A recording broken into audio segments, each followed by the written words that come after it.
Have I got a project for you? Here's a brand new construction house with the plumbing that's just been installed. The slab's been poured, the house has been put on, and we've got this structure ready to go except for the drain on this shower. So now I've got to align it. And what do we have? But 2/16 bends. They are 22.5 degrees per bend, and that's the angle that we will find, from plumb from 90 degrees, go over to 22.5, and that's the angle we got. And we're headed over that direction, but it's just going to be too tall, so we switched over to the 2-inch street 45 and regular 45. But I got to go out here and cut this down, and that's where we normally have our 10-foot head for testing the slabs when they're new. And then down in there you'll see that I've cut the pipe down, and I've done a measurement from the top of the shower, and it's 3 and some change, and that's 1 1/4 inches. So you gotta minus the 1 1/4 inches from the 3 5/8. I always put that paper in there, and it helps keep that clean, which helps the water not push out that plug. And we use that plug to keep the water test on the one side and not have to come out inside and flood the house.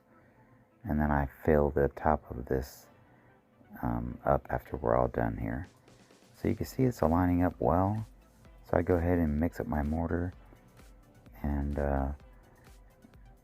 pre-wet this so that way that it sits in there nice and doesn't draw any moisture out of the actual cement and into the cement, But yeah, I like to feather it out.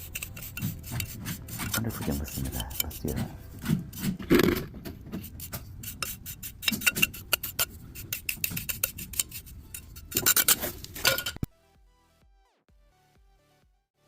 Alright, and now that we're done with that portion, we'll mix up some more. And what you want to see here is a nice consistency without anything that's dry left over. And the mortar should hold itself up, but not be dry. It should still be moist. You can see here that I will adjust it like this with the 5x18 or a trowel, a piece of wood or something, and I'll pile it up into a good height to where I can allow the level to sit like that, to where it's not exactly good yet, and I'll pull it back up, verify that everything's wet where I want it to be, and it's smushing my mortar down somewhat. And so now I know the action is going to work. So I put it down and it works great. Put my putty in there, put a little test on it before I fill the whole thing up. If it starts to leak, it'll leak down through there. So if that were to happen, then I would be able to tell, because the water amount was so small and the tension would have been broken and it would have been leaked down.